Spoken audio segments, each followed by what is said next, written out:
Oh God, come on. Good day, good day, good day, good day, good day, everyone. Good day, learners. Welcome to yet another lesson for grade 7 English home language. It's Tuesday, the 14th of July, and today we will be learning a bit about sentences, and then we will euphemisms. If you do not know what those are, you are in the right place. Be with us, and we'll as we continue to learn about what all these things you are learning today are. Okay. Okay, so in today's lesson, we'll be learning about the correct word order in a sentence. So this is about how words in a sentence should be, so that that sentence can be able to be read and to be understood, and that it will make sense. We will also learn about question forms, and we'll also learn about euphemisms. Okay, yes, there it is. This is where we start the correct word order. So yes, remember this is the last week before the assessment week, which will be next week.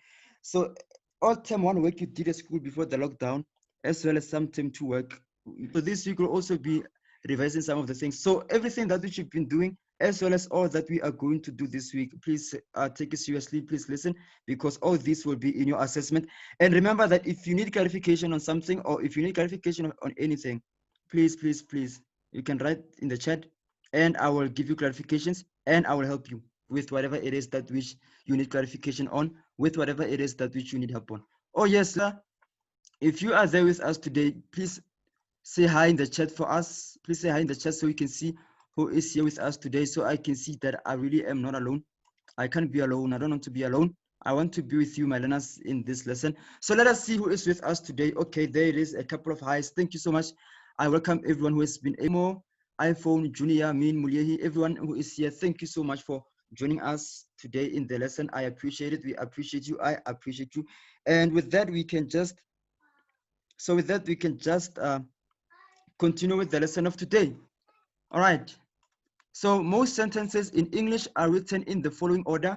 Okay. So the subject comes before the verb, which comes before the object. Okay.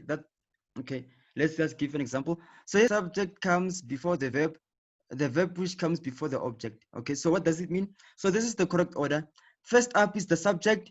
Second up is the verb, and the third thing will be the object. Okay. So sometimes you need to remember that with the verb, sometimes the verb.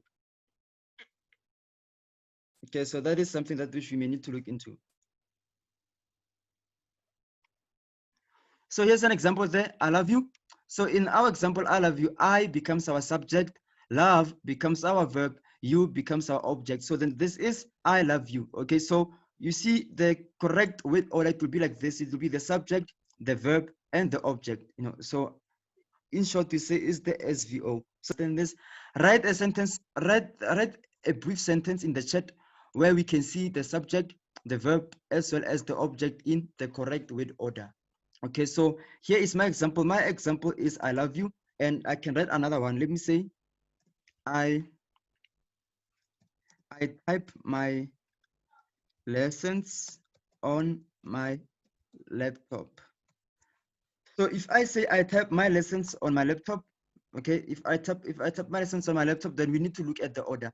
What is the subject here? The subject here is I, the verb here is type, and the object is lessons. Okay, so I type my lessons. So I is the subject, type is the verb, lessons is the object. Okay, I see iPhone has given us an example there. So iPhone is saying, I miss the world. Okay, good, wonderful example. So in this example, I miss the world, I becomes the subject, miss becomes the verb, world becomes the object. Okay, so you realize that this is correct because the word order is verb and object.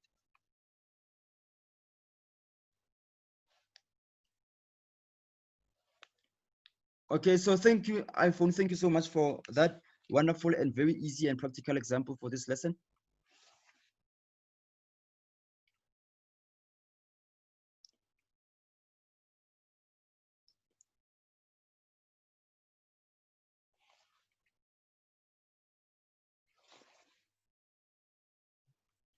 Okay, here's another example from Huapile El Humo. The example says, I miss home. Okay, so here the subject is I, followed by the verb miss, and then the object which is home. Thank you, thank you so much. Okay.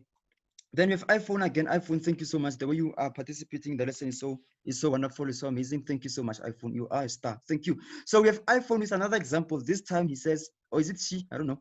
Okay. So iPhone says, he said, oh, iPhone is he. Okay, thank you, iPhone. So he says, I dislike it inside. Okay, so is this in the correct word order, the SVO? Let us see. What is the subject? Is I, which comes first. What comes after I is dislike. What is dislike? Is an object. Why? Because it is a pronoun which is standing for a certain object. Okay, so that it can be anything. Maybe I dislike it outside. Maybe it could be that iPhone dislikes watching TV outside. Maybe he can say I dislike TV. Okay, inside. Maybe he can say I dislike TV. Then we have Huapele and Humo saying I ate pork. The subject, which is I, which comes first. Then what comes next is the word ate, which is the verb, yes, and pork, which is the object. So this is the correct word order of how a sentence needs to be. Okay, so you realize that each of these sentences, if you can mix them up, let us start with the example I made. My example was easy enough. I said I love you. Okay, so if we mismatch this order, or if we unscramble this order, it will be love you I, or it will be I you love, or you I love, or you love I. Okay, and you realize that in all those examples, they really are vague. But by saying I love you, this is straightforward enough, and it is very easy to see that I is the subject, love being the verb, and you being the object, as according to that the SVO.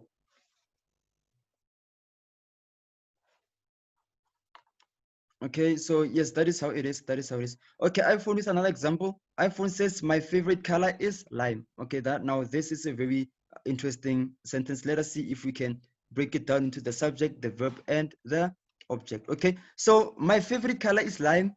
What is the subject here? The subject here is my favorite color. The favorite color here is the subject. Talking about iPhone's favorite color. Okay, then is becomes what is our verb. It is a special kind of a verb. It is not an action verb, but it is a very special kind of a verb that which we call an auxiliary verb.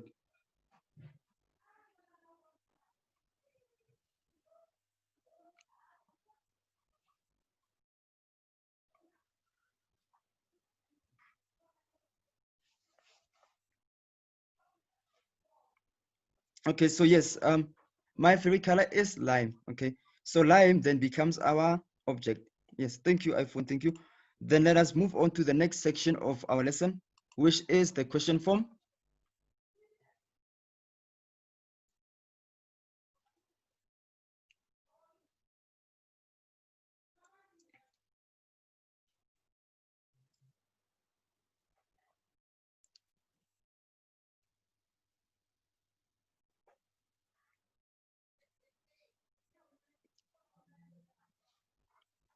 Okay, so with the question form, remember that question marks are used at the end of direct questions. Okay, so here's something I want to demonstrate here. Have you not? Okay, right. Can we have someone to read this question for us, to read who are you for us? Can anyone who wants to read raise a hand? Please raise a hand and I'll give it now. And it will be better, it will be best if one of you is going to read it. Anyone raise your hand so I can give you a chance to read as I want to demonstrate something.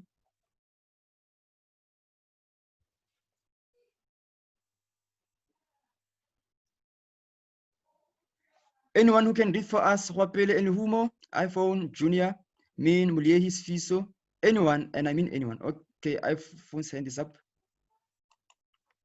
Yes, iPhone, you can unmute yourself. Yes, sir. So can I start? Can you read this question for us, please? Who are you? Wait. I think it would be better. Okay, can you read all these 6 questions for us? It would be better if you can read all of them, so it becomes easier for me to show you what I want to show. The 6 common words to ask questions. What? What is your name? Where? Where are you going? When? When are you going? Why? Why are you going? Which place are you going to? How? How are you going? Okay, so iPhone, as you were reading these 6 questions, did you realize something about your tone of voice? Okay, let's bring iPhone back so he can answer Yes, us. sir.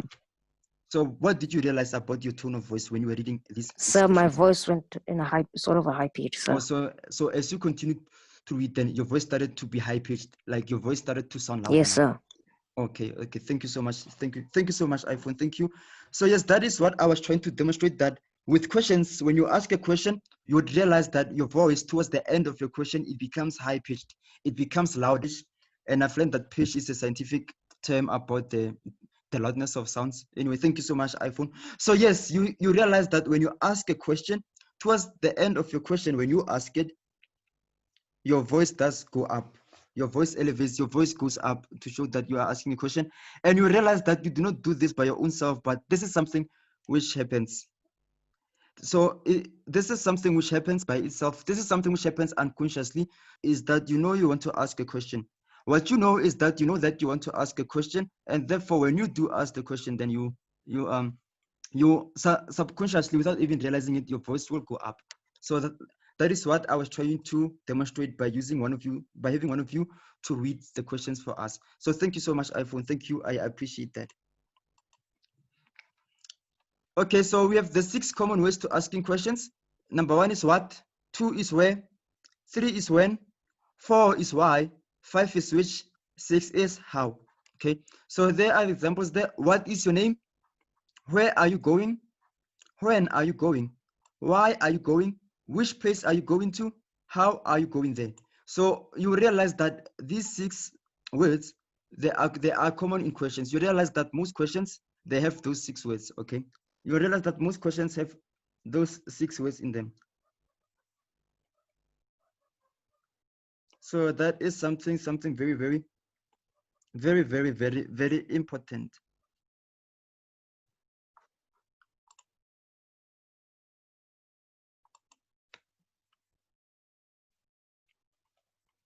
And then, but then it is not always the case that every question that which you find will have what, where, when, why, which, or how. Okay, sometimes a sentence can be a question even without those 6 common words. Okay, so how will you be able to identify it? Okay, this is how. Okay, so but sometimes you can turn a statement into a question by adding a question tag to the statement. Do you all know what a question tag is? Please, if you don't know, write no in the chat. So like I have said, you can turn a statement into a question by adding a question tag to the statement. Here's an example there. For example, we are going home. So we are going home. What is it? So we are going home. It is a statement. Okay, we are going home. It is a statement. So if you want to turn you are going home into a statement, what you're going to do is that you are going to add a question tag. Okay, so we are going home as a statement, home, comma, aren't we? So this aren't we, which we get from here, we change it to be aren't we? That is our question tag. Okay, so by introducing this question tag to our statement, then our statement automatically becomes a question. Are we all together with that? Do we all understand what I just said or what I just did? I said to turn a statement into a tag to the statement. And when we do that, that statement with the added question tag automatically becomes a question.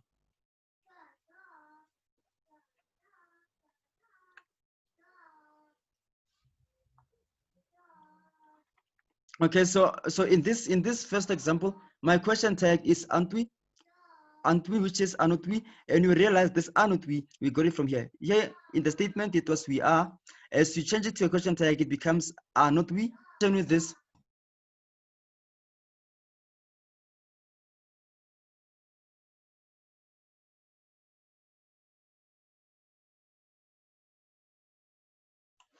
so this is how we introduce a question tag to a statement so that we can turn a specific statement into a question. All right, let us go to the next example. I believe in examples, that the more the examples, the better to believe so much in examples. Okay, the second example, you should write your homework today. That is our statement. So if you should write your homework today, that is our statement. So for us to turn this statement into a question, what are we going to say? To turn the statement into a question, we will say, you should write your homework today, shouldn't you? Okay, so what did we do here? We added the question tag. We added the question tag. Okay, therefore this becomes, you should write your homework today, comma, should not you? So what? So then my statement is no longer a statement now, but now it is a question. And remember, since it is a question, do not forget to use the question mark. Yes.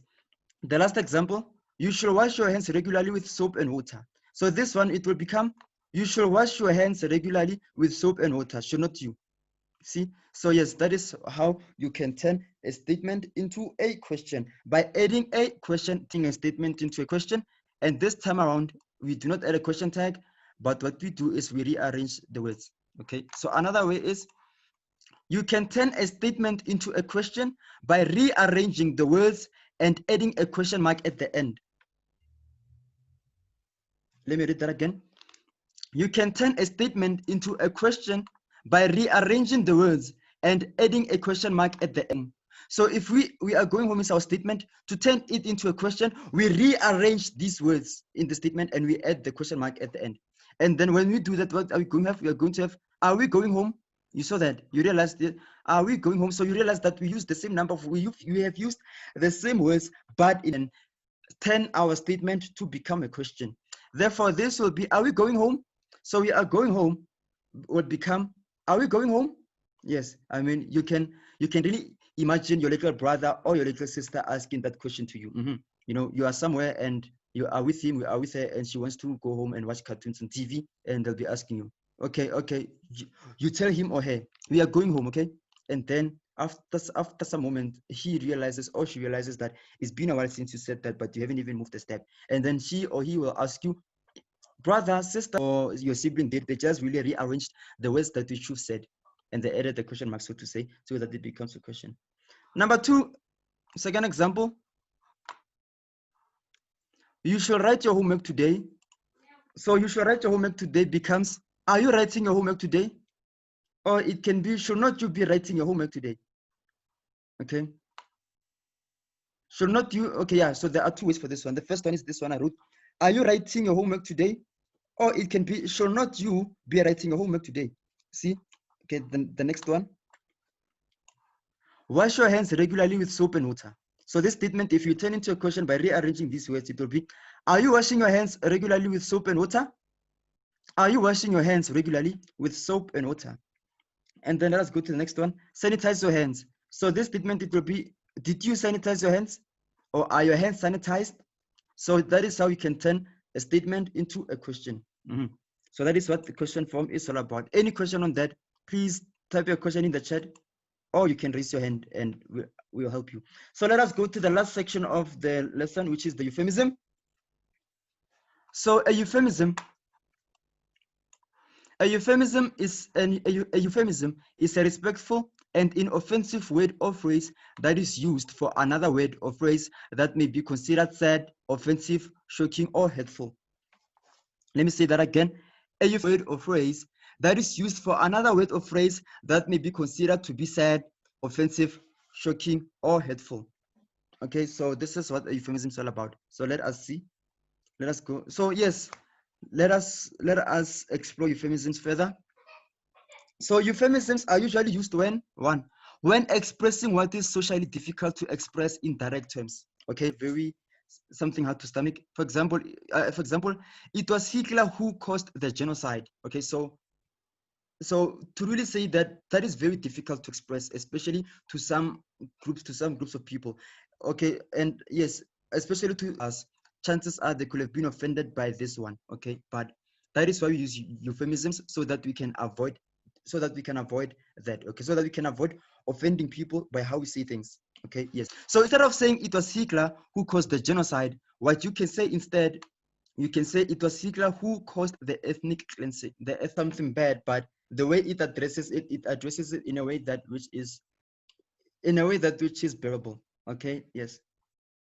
Number two, euphemisms are usually used when discussing an issue that is terrifying or taboo. Okay, an issue that which is taboo, or an issue that which is terrifying, we would use a euphemism to discuss it. For example, here is something terrifying, there's something taboo. There were more than 50 victims at the accident at the factory. I mean, that is very terrifying. At the accident at the factory, that is very terrifying. So then if we use euphemism and try to say it in a better way, we were going to say, there were more than 50 casualties at the incident at the factory. So then what this one in gold does by using the euphemism is that it's of terror, which is in this statement. Okay, so the extent of the terror which is communicated by this statement, it has been minimized, it has been downplayed just a little bit, so that we can be able to bear what this sentence is saying. Number 3, euphemisms are usually used when elevating the status of something. Yeah, this is very, very common. For example, it is a good quality used car. I mean, can you imagine you are going to a car dealership with your brother, your sister, your mother, your father, your uncle, your aunt, your friend, whoever, and then the salesperson there says to you, this is a good quality used car. Is that okay? So what I wrote in red is what they really are trying. This is what they are communicating. But will they say that? No, this is what they will say. Instead, they will say it is a good quality previously owned car, or they can say it is a good quality pre-owned car, or it is a good quality refurbished car, or it is a good quality second-hand car. So you realize that when they use those words, chances are you're going to buy that car. You will not see the fact that somebody else has used it before you to be a problem, because they used a euphemism. Oh, is that it? Oh, so this is the end of our lesson. Let us review what we did. Okay, we said that most sentences in English are written in the following order. The subject comes before the verb, which comes before the subject. Number 2, we also talked about the question forms. We said that question marks are used at the end of direct questions. And you also learned that you can turn a statement into a question by adding a question tag to the statement. We also learned that you can turn a statement into a question. Then the last one, we said that a euphemism is a respectful and inoffensive word or phrase that is used for another word or phrase that may be considered sad, offensive, shocking, or hurtful. But before we close this lesson, there is an activity on euphemisms. Short. So please take a screenshot. So here I gave 20, yes, it's 20 words. So in these 20 words, I am asking you to give euphemisms for each and every one of them. Okay. So I want the euphemism for addiction, break and cheap, young criminal, all these words. You realize that all these words, they really are strong. Okay. Those words which are said is really those words which can really offend you. Okay. For example, okay. So they're asking, how do you take a screenshot with a PC? Okay, I think what you can do, Mulehi, just take your phone and take the picture of your screen. Okay, take your phone and take a picture of this slide on the screen of your PC. Yes, yeah, I think that will help. Yes, so yes, if you are on a PC or on a laptop, we'll need to download it. The snipping tool, yes, you need to download the snipping tool for this. But if you do not have the snipping tool, it's fine. What you can do is you can just take a picture with your phone or with your tablet or with your camera, take a picture of the screen. Okay, yeah, I think I've made the font big enough so that you can be able to see it even when you do that. When you read them, I mean, they are very offensive, they are terrifying, they are taboo, they sound very derogatory, yes. So that is why you have to give euphemisms for them. For example, let's look at number 9. If we look at number 9 and I say you are lazy, chances are you will be offended. It will be like, I have insulted you. If I say to you, you are lazy without using the word lazy. So what is a euphemism for the word lazy? Okay, so that is what I really am asking for. Then, okay, another one is 6, dead. I mean, you can't just say someone is dead. I mean, death is something very painful. Therefore, what is a word that which you can use to try to minimize the blow, the pain that which the word dead carries? Please, yes. And then number 3, again, I mean, if someone comes to you right now and they sell something they sell something you want. Let's say maybe you want this new smartphone that we see every day. You can get this new phone. It is the one that which it was on TV. You saw it on TV. You saw the commercial of it on TV. I can sell to you this phone very cheap. Chances are that because of you hearing the word cheap, you will think there is maybe the battery is not working. Maybe the touch screen is not responsive. Maybe it doesn't have much memory, maybe the camera is blurry, all those things. Why? Because of the word cheap. Okay, but if you want to say I will sell this for you cheap without using the word cheap, what word would be good to say? Number 4, young criminal. We know that. So then a young criminal, that's taboo, that's terrifying. So instead of saying young criminal, what can you say? What is a euphemism for that? Okay, so yes, for all these words, we want you to give the euphemisms for them. Here are 10 more. Okay, so we want the euphemisms of all these 20 words. Okay, are we all together? Do you all understand what you have to do with the homework? Okay, so yes, what you can do, just give the euphemism for each and every one of these words. And tomorrow, before we start with the lesson of tomorrow, we will be going through them. We'll go through the corrective work and see how you did, and see so that you can all. There will come a time where you will need to use them, and I tell you that time is probably soon. Okay, so therefore, please do this homework. Take it seriously. Remember, just get any help you can get. Ask your friends, ask your parents, ask your siblings, your cousins, your brother, your sister, your uncle, your aunt. You can use Google. anywhere you can get help with this, please get the help. Please do ask for help. Although we came to the end of the lesson, but the conversation is not over. If you have any questions, you can email me. There is my email in redjackie.moyeng@gmail.com. If you have the way I do, what can I improve, and all those things, please, please, please remember you can email me. You can email me. I will highly appreciate your email, whatever it is you're going to say, whether you're criticizing me. I will really appreciate that because I know it will help to make me a better